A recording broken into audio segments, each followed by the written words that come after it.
What if a single act of kindness made decades ago and long forgotten returned to knock on your door in the middle of a snowstorm? That's exactly what happened to Jack, a quiet, single dad in a mountain town when he found a woman asleep in a broken car. And she looked at him like he was someone she'd been waiting for her whole life. Before we dive into this heartwarming story of second chances and quiet miracles, don't forget to subscribe to our channel for more stories that inspire, heal, and stay with you long after they end. Now, let's begin. Single dad found a woman sleeping in a broken car. She woke and said, "Why did you leave in 1998?" The blizzard had crept in like a silent thief, blanketing the mountain road in a sheet of white that swallowed the horizon. Jack Monroe tightened his grip on the steering wheel as the wipers thudded back and forth in protest. The headlights of his old pickup cut a narrow path through the snowfall, the road barely visible beneath accumulating drifts. It was past 10, and the temperature outside had plunged below zero. He should have been home by now, warming a can of soup and helping Ethan with his science project. But an unexpected delivery had come through. At the last minute, 2 crates of emergency supplies for the ranger station 20 miles up the ridge. Jack couldn't say no. Not when every extra dollar meant a week of gas groceries or another copay for Ethan's checkups. He rounded a bend, slowly tires crunching on ice. That's when he saw it, a faded blue sedan half buried in snow sitting awkwardly off the shoulder. Its hazard lights flickered weakly, one bulb out. The rear bumper hung loose on one side and the driver's side window was fogged over from the inside. Jack slowed to a crawl and rolled down his window. Cold air slapped his face. "Hello," he called, raising his voice above the wind. No answer, just the low hum of the engine idling and the whisper of snow falling. He parked his truck on the other side of the road, grabbed his flashlight, and crossed cautiously. The sedan was an older model rust along the wheel wells. He tapped on the glass. Inside, a woman was curled on the driver's seat beneath a threadbare blanket. Her coat was zipped to the neck, but her cheeks were pale lips tinged faintly blue. For a moment, she didn't move. Jack knocked again, harder this time. "Ma'am, are you all right?" Her eyes fluttered open. She blinked, disoriented, then stared at him with a look that made the air leave his lungs. Not fear, not confusion, recognition. Then she whispered so faintly he wasn't sure he'd heard her right, "Why did you leave in 1998?" Jack stepped back instinctively. "What?" She sat up slowly, the blanket slipping off her shoulders. Her hair was tangled, face drawn with exhaustion, but those eyes, they locked onto his with something between anguish and accusation. He cleared his throat. "Ma'am, I think you've mistaken me for someone else." "I don't." Her body trembled. I thought you were him." Jack glanced at the storm building behind them. "Look, we can figure this out later. You can't stay here. It's not safe. You'll freeze out here tonight." She hesitated, then nodded. He helped her gather a small duffel bag from the back seat, her only possession, then guided her to the truck. She moved slowly, limping slightly, her breath fogging in the icy air.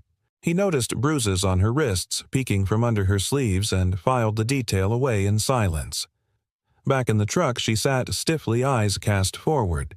Jack turned the heat up and pulled away from the shoulder. "Name's Jack," he said, voice low. "I live about 10 minutes down the ridge. I can offer you a place to warm up for the night." "That all right?" She nodded once. "Rebecca." They drove in silence. The snow thickened, swirling in the high beams like ash from an invisible fire. Jack stole glances at her. This woman who looked at him like a ghost from her past. Her jaw was tight, but her eyes told another story. Sorrow, fear, and something else.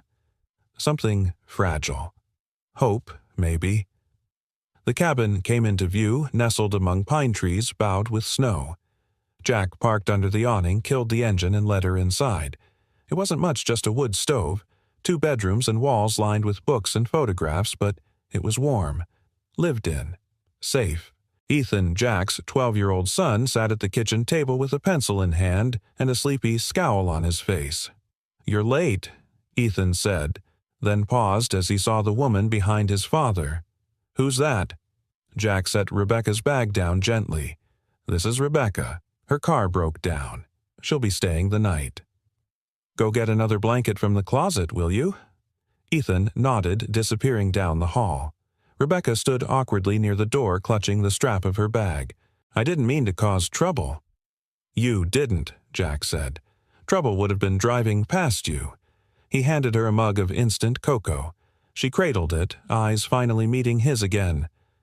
"You really don't remember me," she said quietly. He shook his head, his brow furrowed. "Should I?" She gave a sad smile. "Probably not.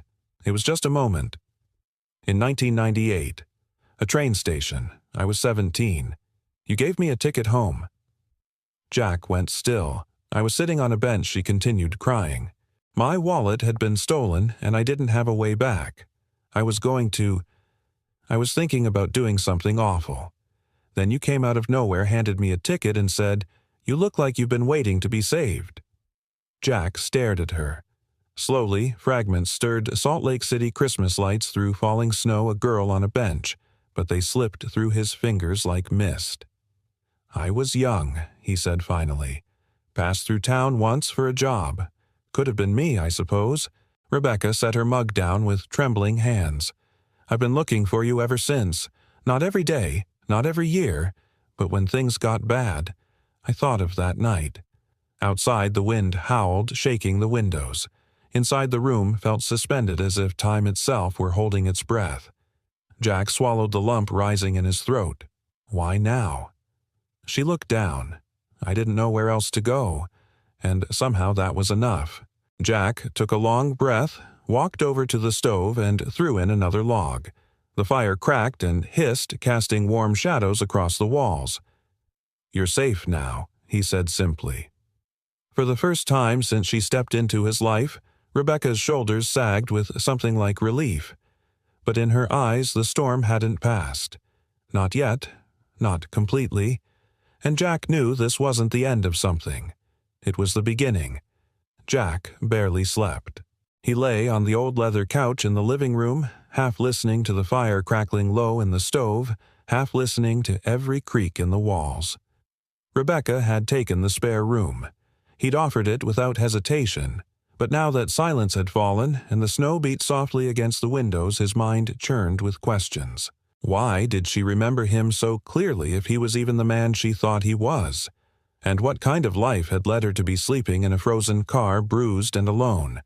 When the first light of dawn filtered through the slats of the blinds, Jack rose stiff and unrested. The house was quiet. Ethan was still asleep.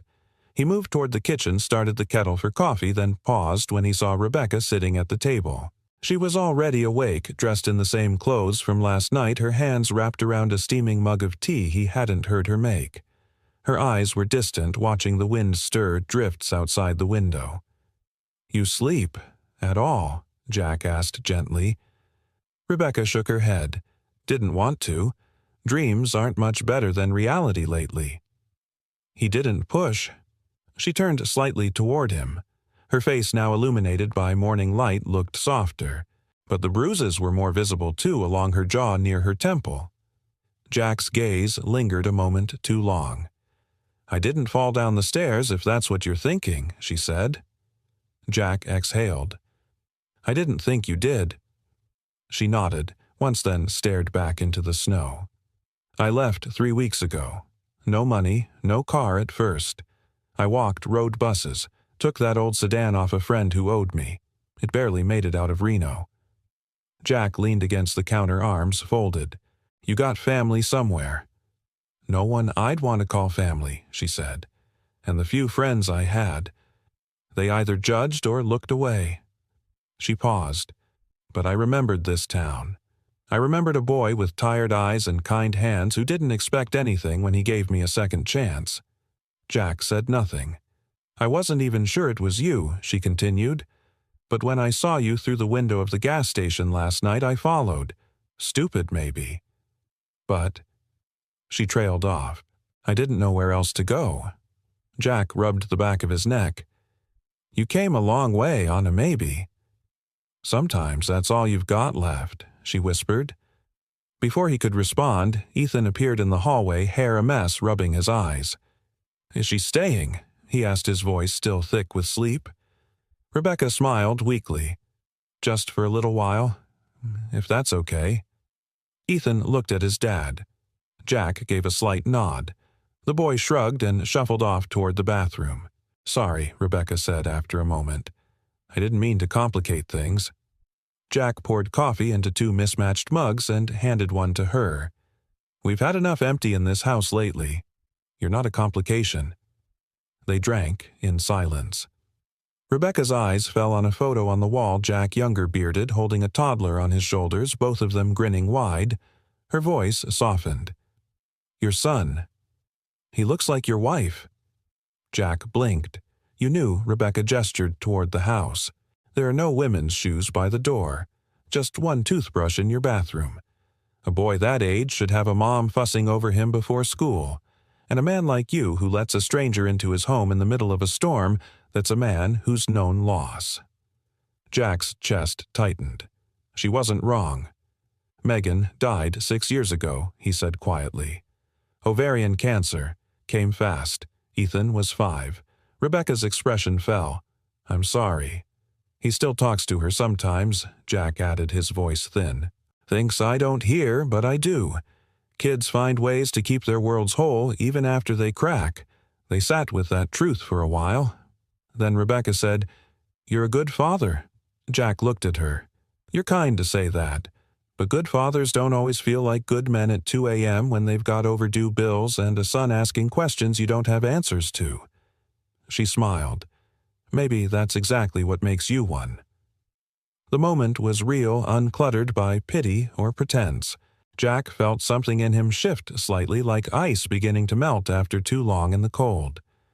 Ethan returned to the kitchen backpack slung over one shoulder. "Bus comes in 15, Jack said. "Eat something." "I will." Ethan paused at the door, then turned to Rebecca. "Do you play piano?" Rebecca blinked. "I used to." "Why, we've got one. In the shed. Dad got it cheap. Needs tuning, but it kinda works. You can play it if you want." Rebecca's smile returned genuine this time. "Maybe I will." Ethan left for school. Jack washed the mugs. Rebecca lingered near the window, watching the snow ease up. "Storm's breaking," she said. Jack nodded. "But roads'll still be rough. You can stay until they clear." She looked at him, her voice cautious. "Are you sure?" "Yeah," he said, "for now." But as he walked past the duffel bag she'd left near the door, something fell out, a small envelope yellowed with age. Jack bent down, picked it up. A name scrawled across the front in familiar handwriting. It was his own. He froze. Rebecca turned. Their eyes met. "I've kept it since the day you gave me that ticket. You tucked it into the sleeve of my coat. I never opened it." Jack's voice was barely audible. "I don't remember writing that." "That's okay," she said gently. "I remembered for both of us." And suddenly Jack realized this wasn't just a stranger in need of shelter.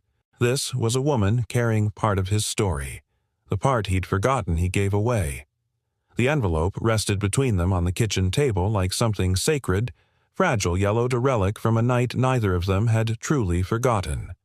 Jack didn't reach for it. He sat across from Rebecca, both hands wrapped tightly around a mug gone cold. The cabin was quiet.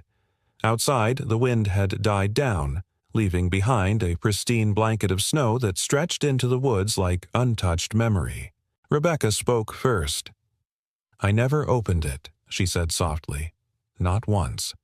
Jack's brows drew together. "Why?" She looked down, her voice barely a whisper. "Because I was afraid if I read it, the magic of that night would disappear, that it would just be a few words and nothing more. But as long as I didn't open it, I could believe there was more to it, that maybe it meant something." Jack leaned back in his chair, stunned.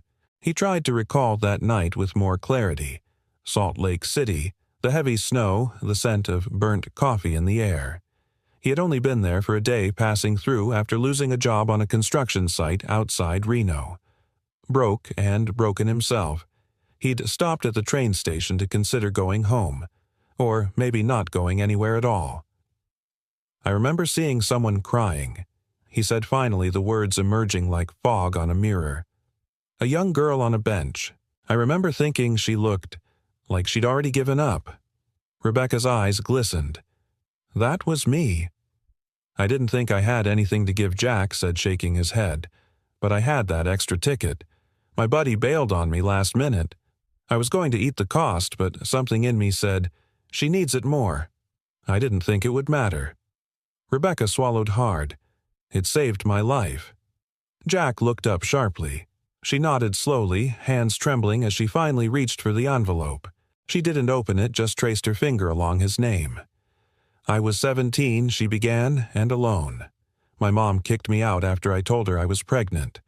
The father was long gone. I was living in a shelter, barely eating. The day we met, someone stole what little money I had left. I sat in that station planning how I'd slip into the tracks after dark. Her voice caught. But then you came. You didn't know me. You didn't ask questions.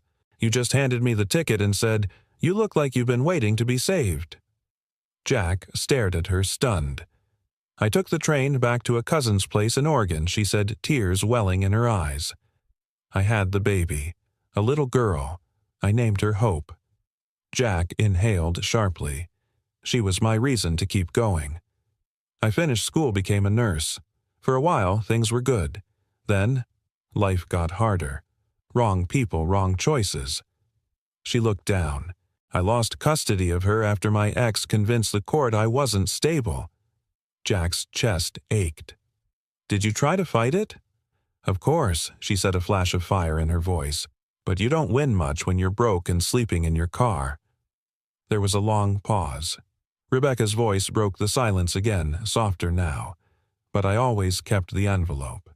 I wanted to show her one day, to tell her, you exist because one man chose kindness.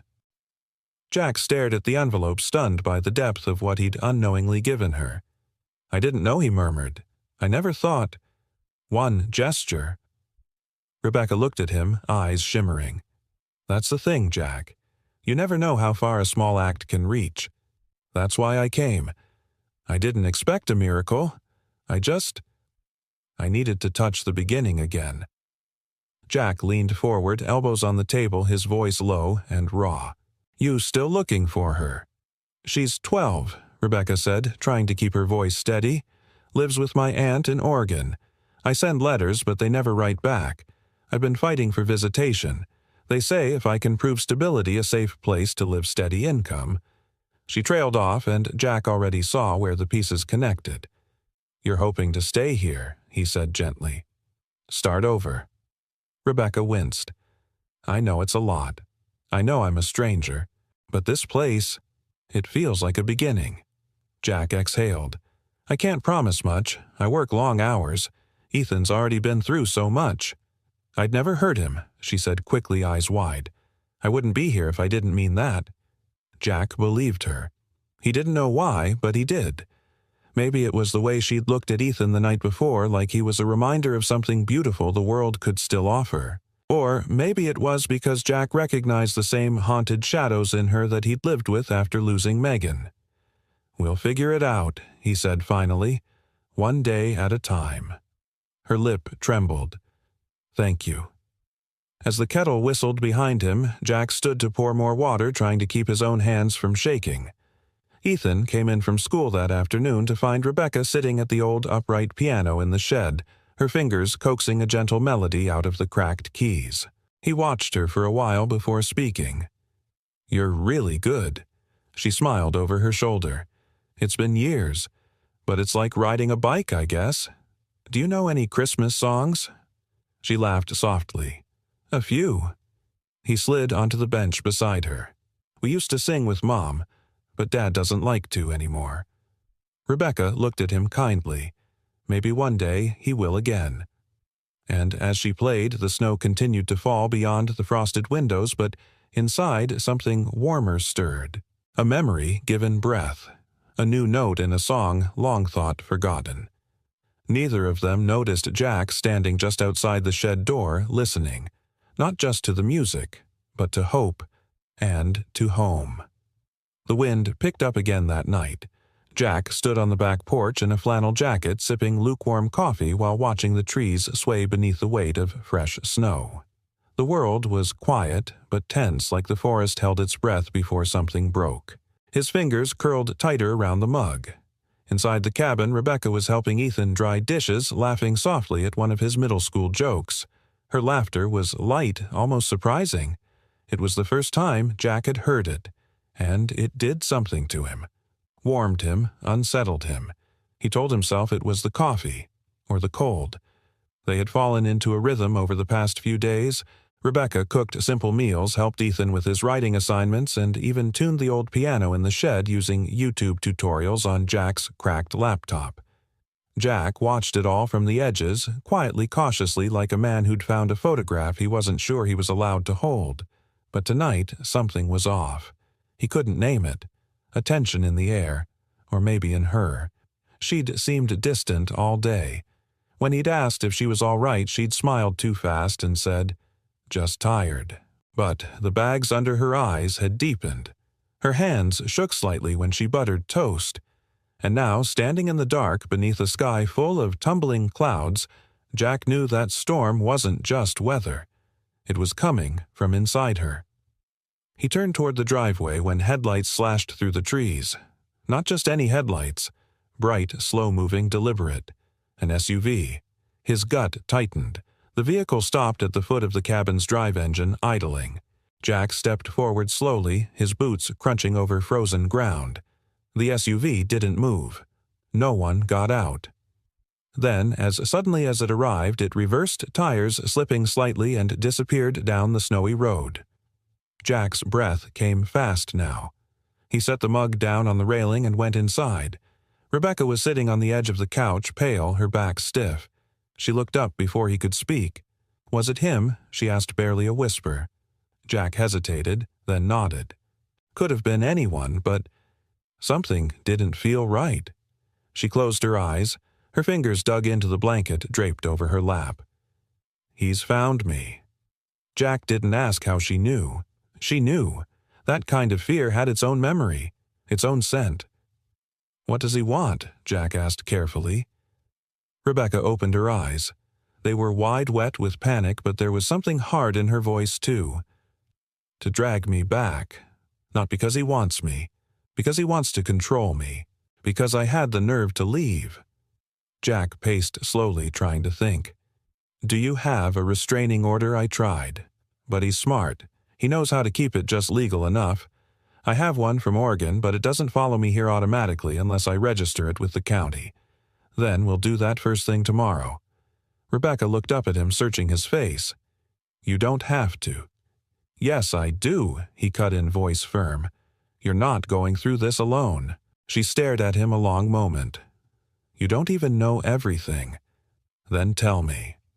She inhaled sharply, then stood. "He hurt me. Not just bruises. He made me feel small, powerless. He kept me away from my daughter by convincing the court I was unstable, said I had depressive episodes. I mean, maybe I did, but I wasn't dangerous. I was just broken." Jack nodded slowly, letting the silence hold space between them. "And the worst part," she said, her voice cracking. "I started believing him. Started thinking maybe I really didn't deserve her. Until I remembered you. The boy on the bench. The stranger who said I was worth saving." Jack's throat tightened. Rebecca wiped her eyes. "I came here to rebuild. I didn't expect anything else.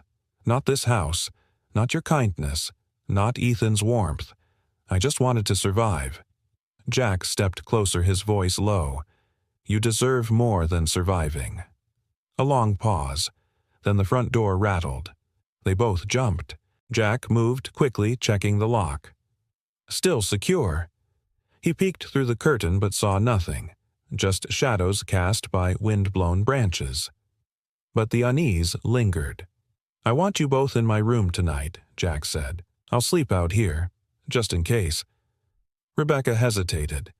"I don't want to cause problems." "This isn't a negotiation," he said gently. "It's protection." She nodded slowly. Later, as Jack laid a blanket out on the couch, he stared up at the ceiling and listened for every sound: the heater cycling a creak from the roof, a muffled cough from Ethan. Then the soft click of the bedroom door opening. Rebecca stepped out.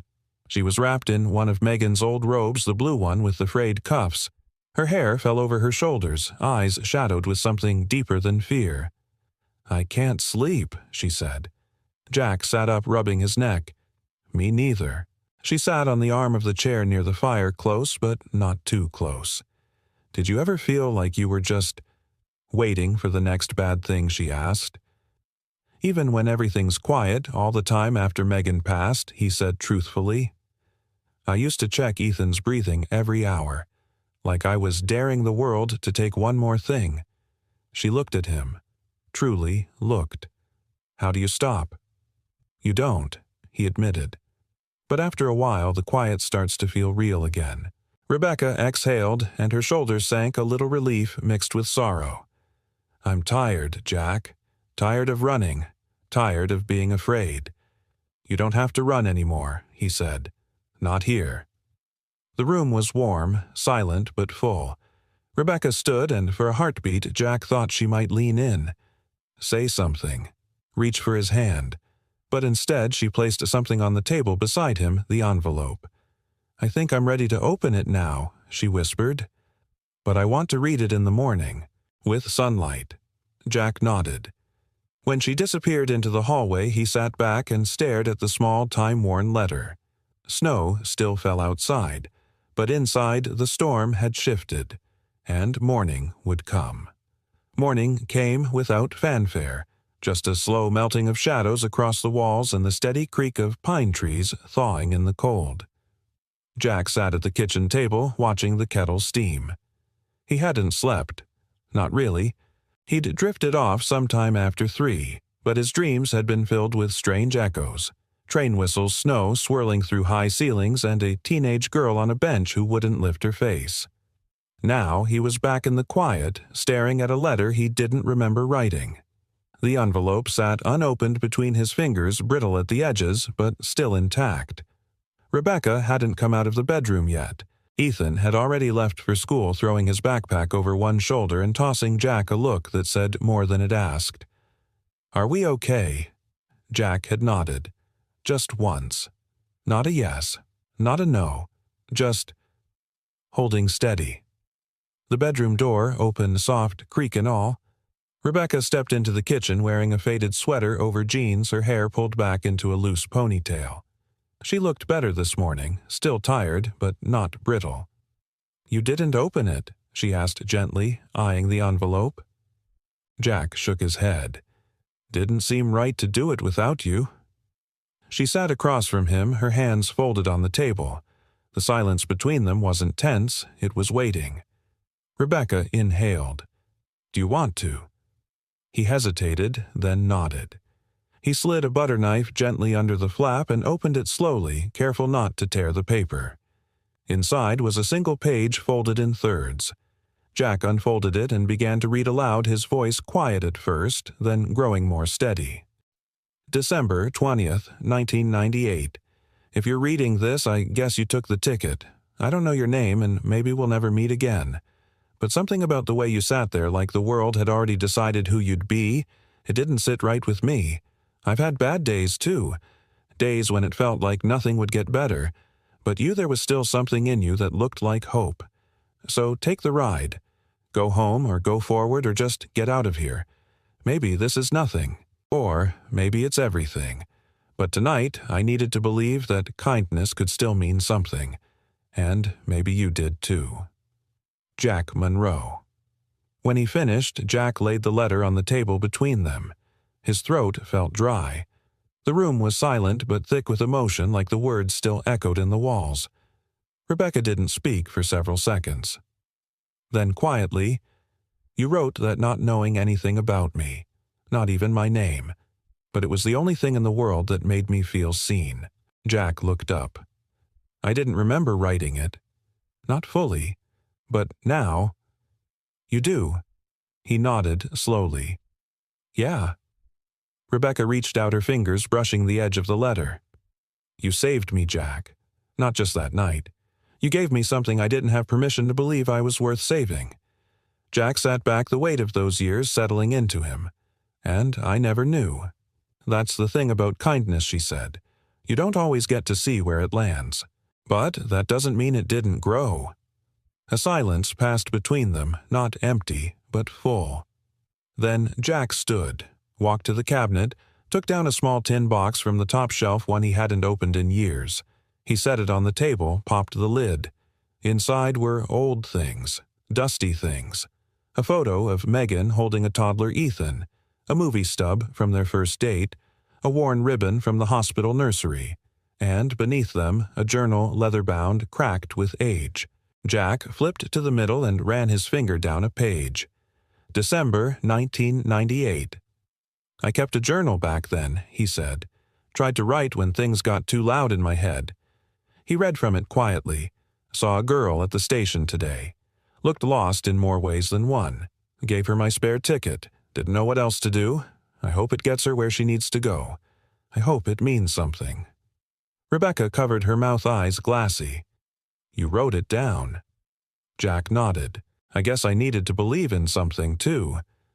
She smiled, but it trembled. "I wish I'd found you sooner. You found me now." He meant it, and she heard it. But the moment didn't last. A knock came at the door. Sharp, 3 quick raps. Jack and Rebecca froze. Then another knock, slower this time. Jack stood, motioned for her to stay put. He walked to the door, peeked through the curtain. A man in a black wool coat stood at the edge of the porch. Clean-shaven, tall. Not a neighbor. Not local. Jack opened the door just a crack. "Can I help you?" The man didn't smile. "I'm looking for Rebecca Hayes." Jack's body stiffened. "Who's asking her husband?" The words were ice. Rebecca stepped into view behind Jack, but he held out a hand. "She doesn't want to see you." "I'm not here to fight," the man said smoothly.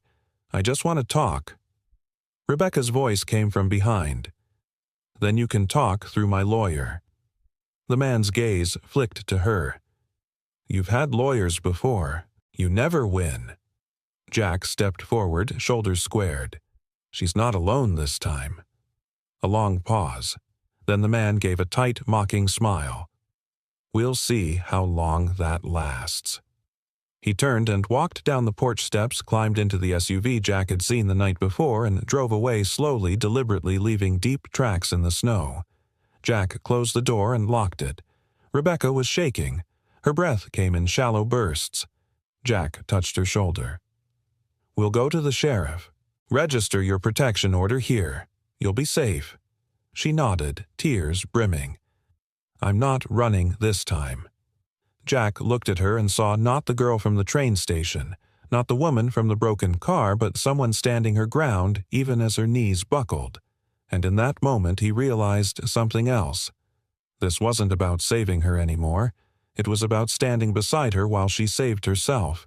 The logs snapped in the fireplace, throwing amber light across the room as night folded in over the cabin. Outside, the temperature had plunged again, turning the slushy thaw from earlier into brittle ice. Inside, however, the warmth was not only from the fire, but from something quieter, harder, one. Jack sat on the floor next to the hearth, feeding another split log into the flames. Rebecca stood at the window, arms crossed tightly over her chest, watching the snowfall begin again. She hadn't spoken much since her husband's visit that morning. Neither had Jack. Some silences weren't born of avoidance, but of knowing exactly how heavy words could be. When she finally turned around, her face was pale, but set with a kind of tired resolve. "You don't have to keep pretending like I'm not blowing up your whole life," she said quietly. Jack looked up, a half-smile flickering and dying just as fast. "You're not." "I am," she said. "You have a son. A job. A life that works maybe not perfectly but well enough. And now I've dragged a storm into your front yard." Jack stood brushing his hands on his jeans.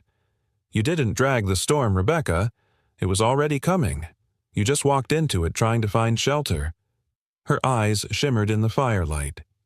"He's not going to stop. You know that, right? That man, he doesn't care about me. He cares about control, about winning. And when he feels like he's losing, he becomes dangerous. Jack nodded slowly. That's why we went to the sheriff today, and why you're staying right here. But what if you don't have to finish that sentence? His voice was calm but firm. You don't have to run anymore. Rebecca sat down slowly in the chair across from the fire hands clasped in her lap. For a moment, they both watched the flames without speaking. Then she said, "You asked me once what I was running from. I didn't tell you everything." Jack waited. He never hit me in public, never raised his voice where it could be recorded. He'd wait until the door closed. Then he'd accuse me of lying about where I'd been, of making him look bad. He said I was too emotional to be a mother. He called me unfit, unstable, and I started believing him. Because it's not the bruises that get to you, it's when your own voice starts to sound unreliable in your head. Jack's jaw clenched. Did anyone try to help? She shook her head. Friends grew distant. My aunt believed him. The court-appointed counselor said I was overwhelmed and recommended a break in custody. I spiraled. I shut down. And when I finally left, he kept hope from me. Said it was for her stability. But it was punishment, because I stopped obeying. Jack sat down beside her, letting the words sink into the warmth between them. You did something most people never have the strength to do, he said. You left. Rebecca exhaled shakily. It didn't feel like strength. It felt like defeat. It wasn't. She looked at him, then really looked. And you've been carrying something too. I can see it in the way you protect Ethan, the way you step aside when someone offers kindness like you're not sure you deserve it. Jack stared into the fire. After Megan died, I wasn't angry. That came later. First I was just hollow, like I was doing a bad impression of being human. Ethan was 5. He didn't understand why his mom stopped reading him bedtime stories, why she stopped waking up. Rebecca reached for his hand gently. And you had to be everything for him. I wasn't, Jack said, not at first. I fumbled through school lunches and parent-teacher meetings and pediatrician visits. I once sent him to school in his pajamas by accident. But he never blamed me. He just adapted. That's what kids do when they're loved. A silence bloomed between them, but this one wasn't painful. It was full of shared grief, mutual survival, and the slow stitching of something new. Then Jack asked, "Do you have any pictures of her?" Of Hope. Rebecca's hand went to the chain around her neck. She reached under her sweater and pulled out a small locket. Inside was a photo barely the size of a postage stamp of a curly-haired girl with bright eyes and a shy smile. "She's beautiful," Jack said. "She's everything good I ever did," Rebecca whispered. "I was a wreck when she was born, but when I held her God, I felt like I had been handed a second chance at life." Jack studied the photo a moment longer. "You're going to get her back." Rebecca blinked, eyes filling. "Do you really believe that?" "Yes," he said. "But not because of luck. Because you're fighting for her. Because you never stopped." She let the locket fall gently against her chest. "It's hard to believe I deserved that kind of ending." Jack's voice was steady. "Then I'll believe it for you until you can."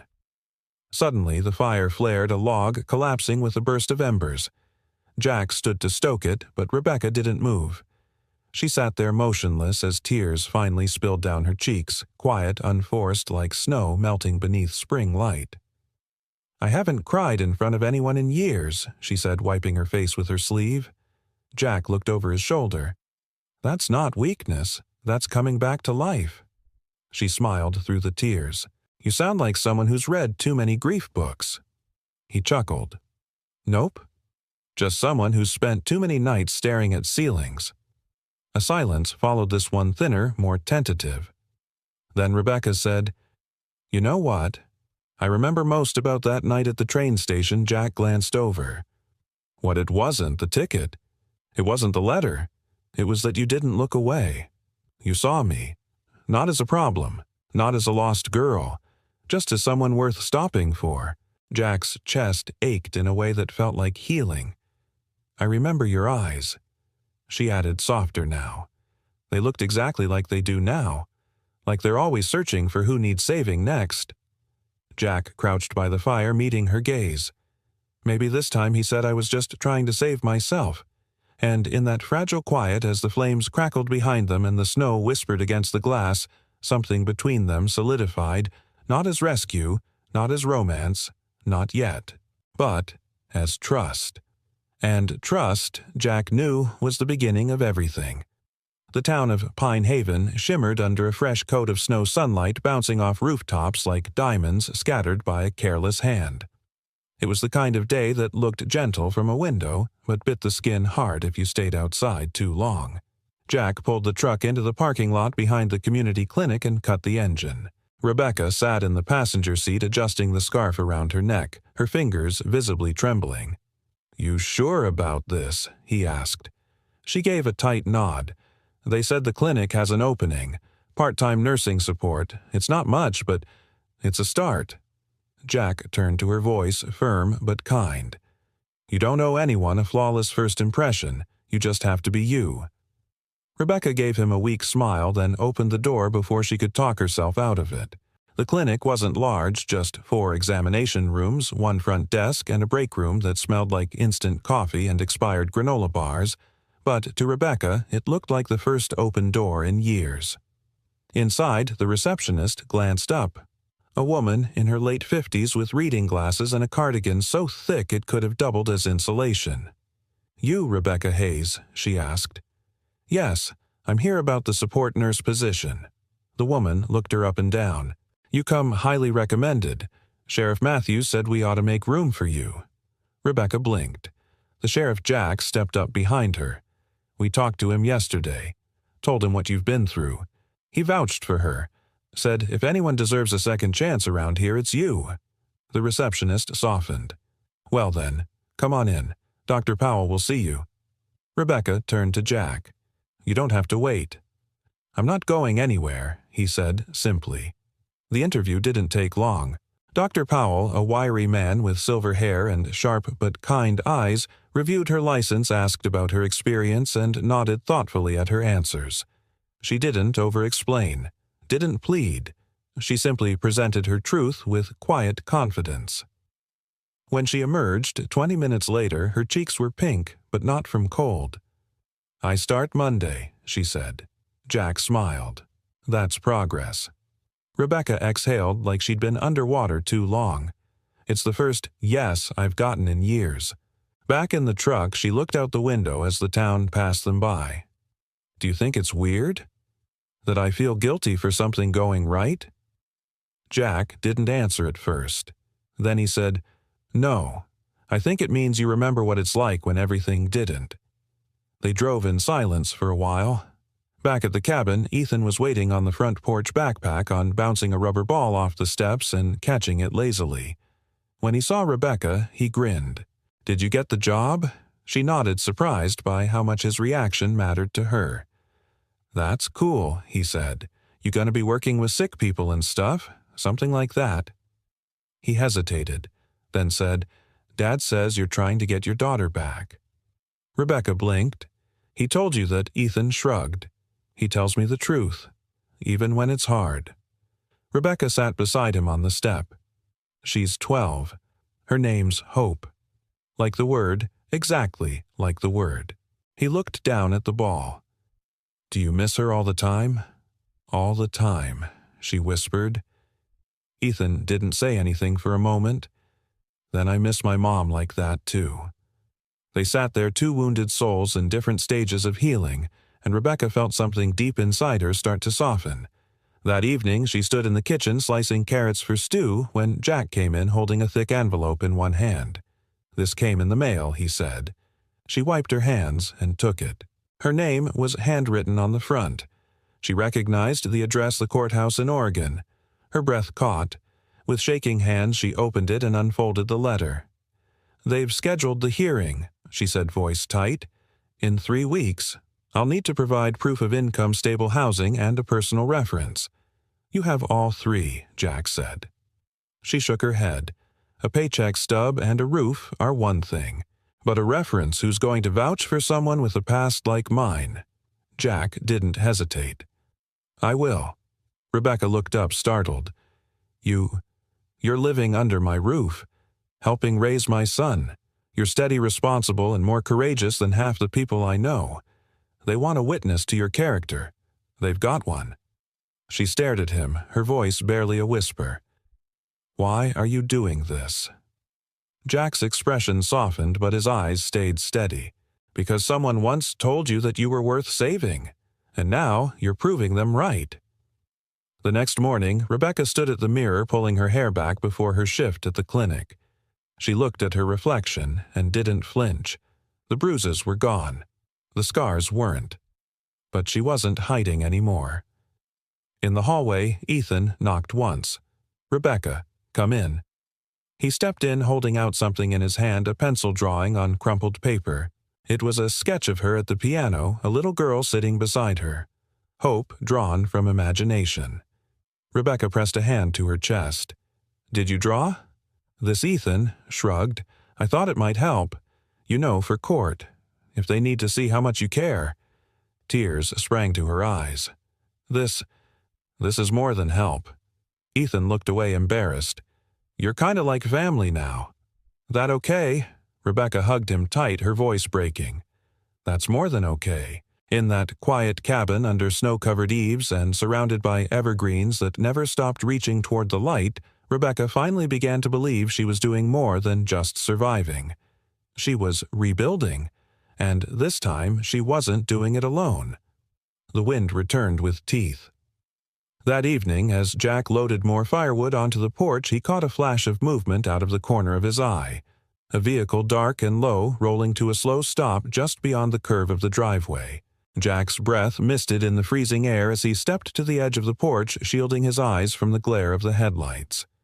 It was the same black SUV, the same quiet hum, but this time it didn't idle and drive off. This time the driver's door opened.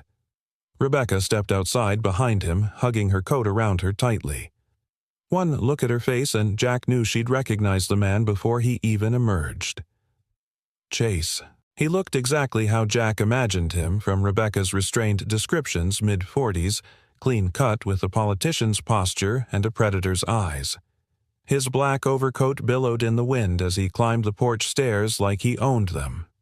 Rebecca, he said, his tone smooth and rehearsed. You look well. She didn't answer. Her knuckles whitened where they gripped the doorframe. Jack stepped between them. She's not interested in whatever you came here to say.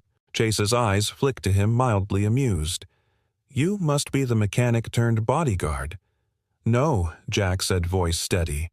Just the man standing between you and someone you don't get to hurt anymore. Chase smirked. You think this is about bruises? You're naive.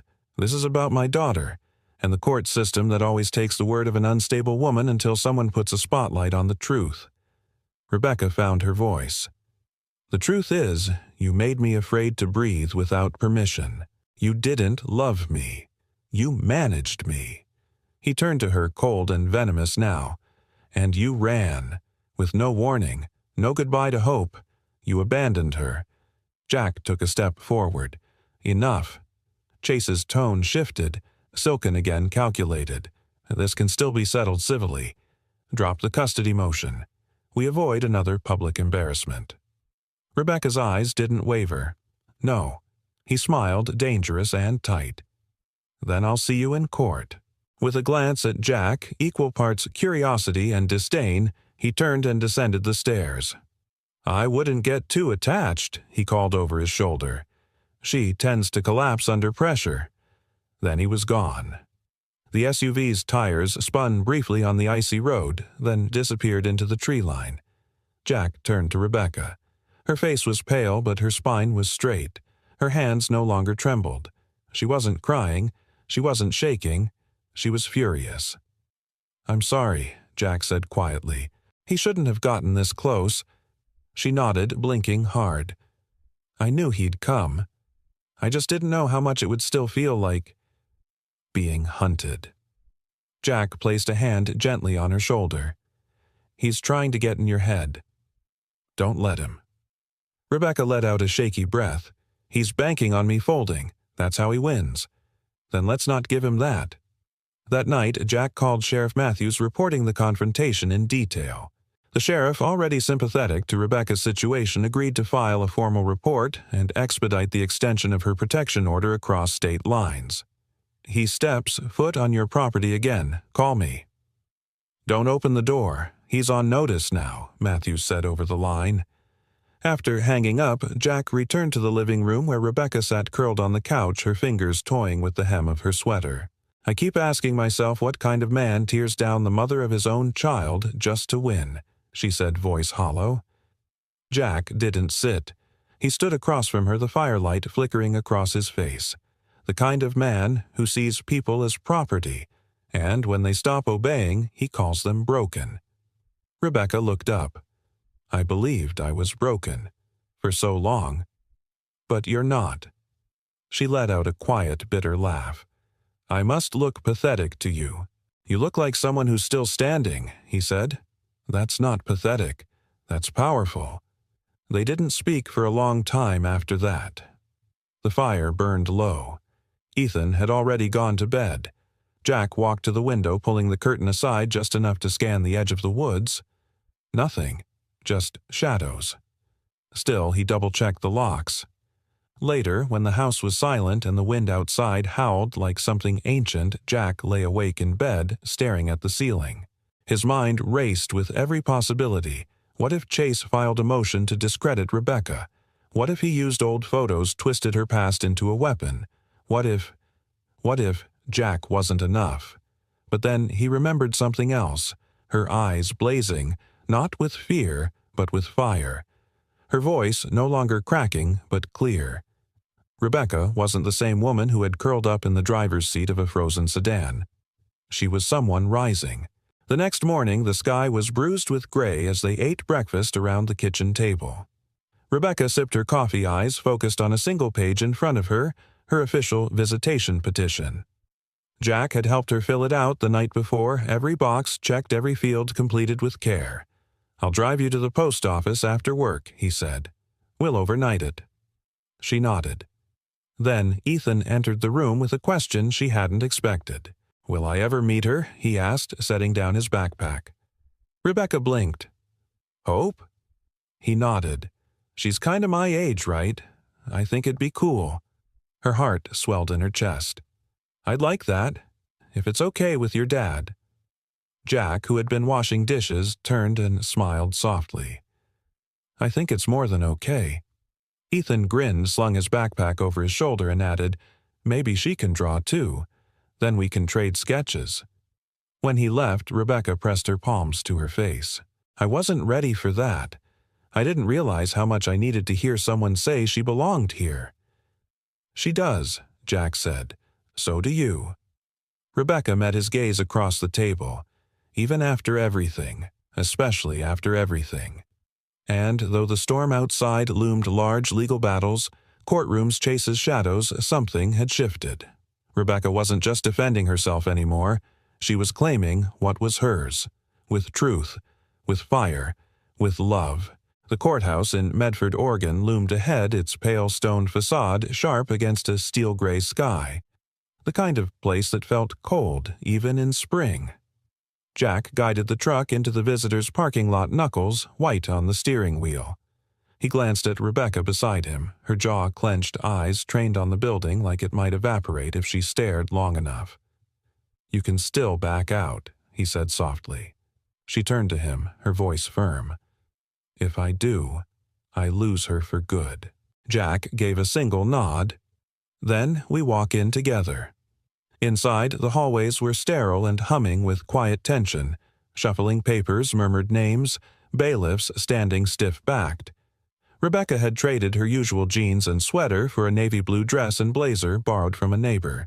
Her hair was pinned back neatly. On the outside, she looked composed. Inside, Jack could feel the storm. They sat outside courtroom B for 20 minutes before being called in. Rebecca held a folder in her lap, proof of income rental agreement, her employment letter from the clinic. Jack carried the written testimony he'd prepared the night before printed on thick cream-colored paper that felt too formal for something so personal. The courtroom was small, functional. A wooden bench for the judge, another for the clerk, 2 tables, a few rows of seating behind. In the corner, Chase sat with his attorney polished and poised in a tailored suit. He didn't glance at Rebecca when she entered, but Jack saw the flicker of a smirk tug at the corner of his mouth. The judge, a woman in her 60s with clear eyes and silver-streaked hair, reviewed the docket and nodded. "We're here today to hear a motion to reinstate joint visitation rights to the petitioner, Ms. Rebecca Hayes, regarding minor child Hope Hayes, currently in temporary custodial care with the respondent." Rebecca stood when asked. Her voice didn't shake. She presented her documents, outlined her new job, her stable residence, her therapy sessions. She answered questions from Chase's lawyer, stiff, cold questions aimed at discrediting her. "Weren't you unemployed for nearly 2 years? Didn't you leave the state without notifying the court? Have you ever been diagnosed with depressive symptoms?" "Yes," she said to each with unwavering honesty. "But I never stopped trying to be better." Then the judge turned to Chase's lawyer. "You've submitted statements asserting the petitioner is emotionally unstable.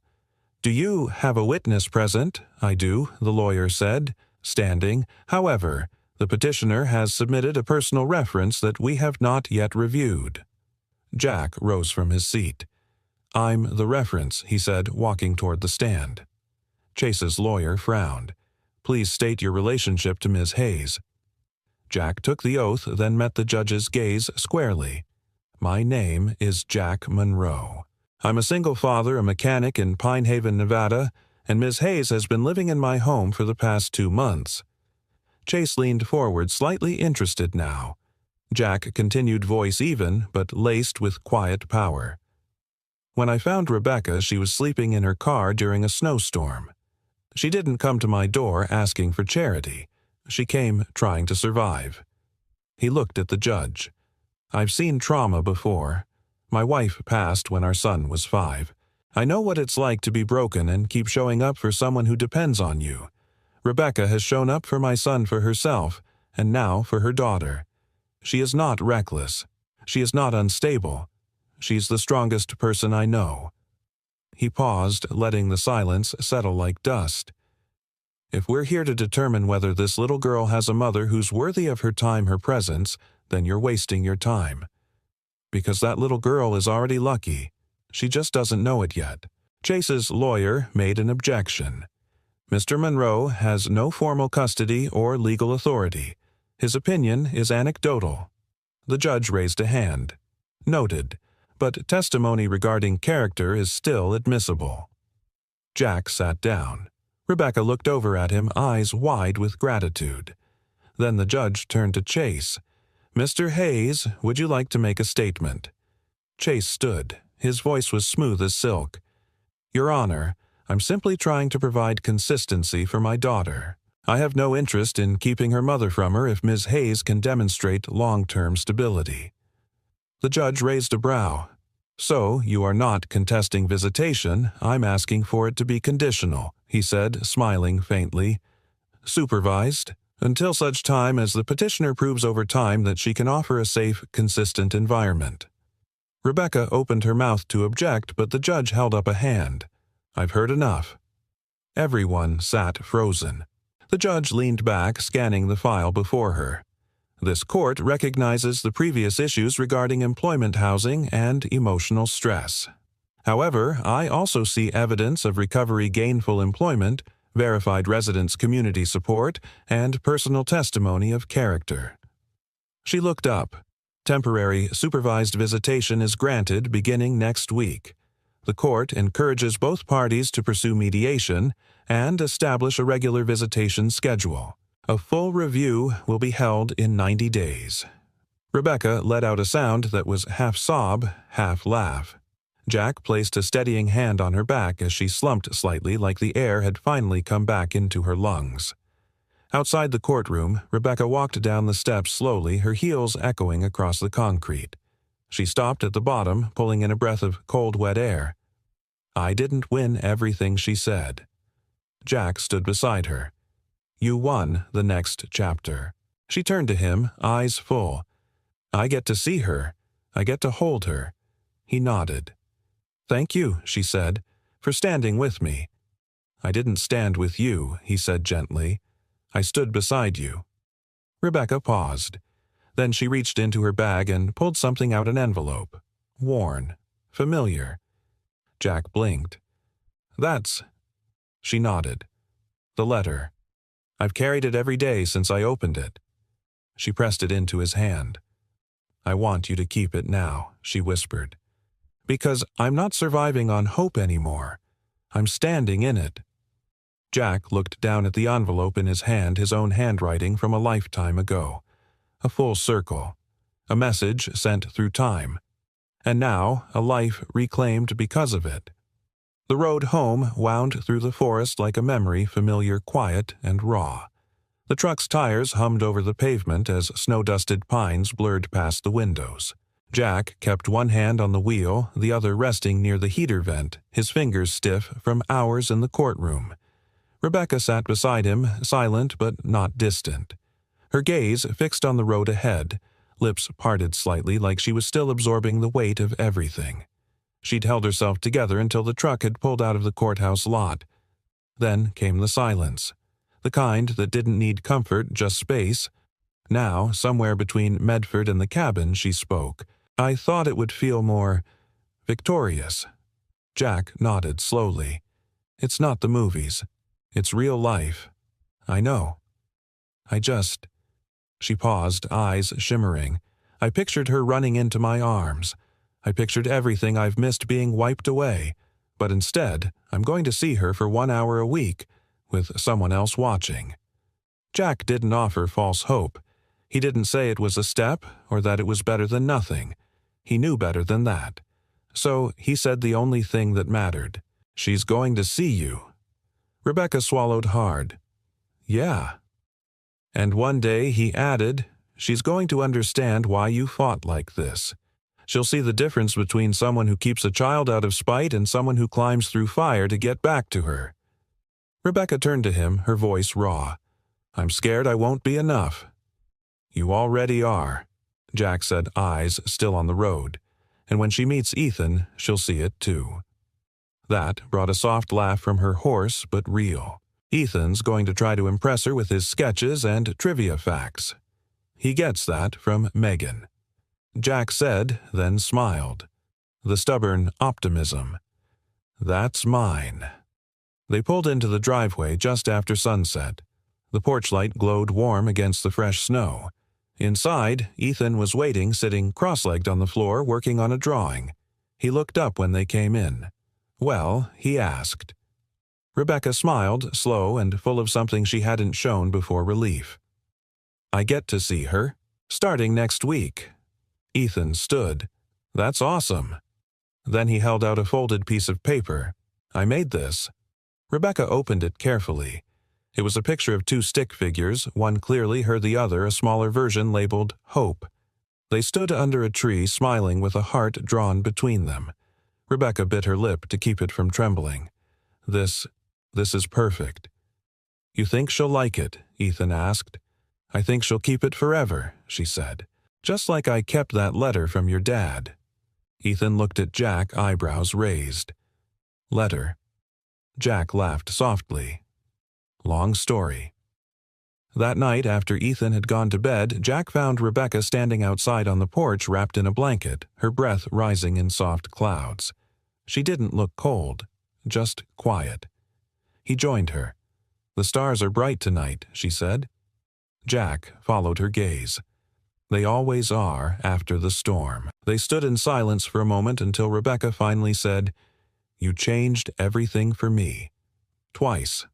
First with a train ticket, then with a home. Jack looked at her, the porch light catching the edges of her face. You were the one brave enough to come back. She turned toward him. When I read your letter back then, I didn't know what kind of man you were. I just imagined someone kind, someone who saw me. Jack's voice was low. I didn't know what kind of woman you'd become, but watching you fight for hope for yourself, it's the bravest thing I've ever seen. Rebecca looked down. "I'm still scared." "So am I," Jack admitted. "But sometimes the people who are scared are the ones paying the most attention." He reached out, brushing a strand of hair from her cheek. She didn't pull away. "I never planned on you walking into my life," he said. "But now that you have, I can't imagine this place without you in it." Her eyes filled with tears. What if I still lose her? What if everything falls apart again? Jack didn't answer right away. Then gently, "Then we'll rebuild. Together." Rebecca stepped into his arms. They stood there under the stars, two people who had once lived at the edge of silence now finding peace in the sound of each other's heartbeats. The next afternoon, Rebecca stood at the front of the cabin, suitcase in hand. The drive to Medford wasn't long, but this time she was going alone. The first visit with Hope would be in a supervised space monitored by a counselor and a neutral court rep. Rebecca had spent hours picking her outfit hours rehearsing what she'd say. "I'll be back before dinner," she told Jack. "You don't owe me a schedule," he said, then added, "but I'll leave the porch light on." Ethan handed her a wrapped bundle as drawing with a note he'd written himself. "You have a team now. Teams win." She smiled, tucked it in her coat, then got in the truck. The reunion didn't happen the way she'd imagined it. There were no running embraces, no tears of recognition. Hope entered the room cautiously clutching a plush elephant. She looked taller than Rebecca remembered, more guarded. But when their eyes met, something flickered. Rebecca didn't cry. She just knelt and said the only truth that mattered. "I've missed you, every single day." Hope didn't run to her. She didn't speak. But after a few moments, she walked over and sat beside her. And that, for now, was enough. When Rebecca returned that evening, the sky was deepening into dusk. Jack met her on the porch. "Well," he asked. She exhaled. She didn't say much. But she sat beside me. And when the hour ended, she asked if I'd come again next week. Jack smiled. "She will." Rebecca's voice cracked. "I think she remembers me. Somewhere deep down." "She does," Jack said. "Just like you remembered yourself." She looked at him for a long moment. "Do you think we're allowed to be happy, even after everything?" Jack didn't hesitate. "I think we're required to be. Because of everything." And as the wind whispered through the trees and the porch light glowed golden above them, Rebecca stepped through the doorway of the cabin not as a guest, not as someone healing, but as someone coming home. The first snow of March came quietly dusting the evergreens like powdered sugar.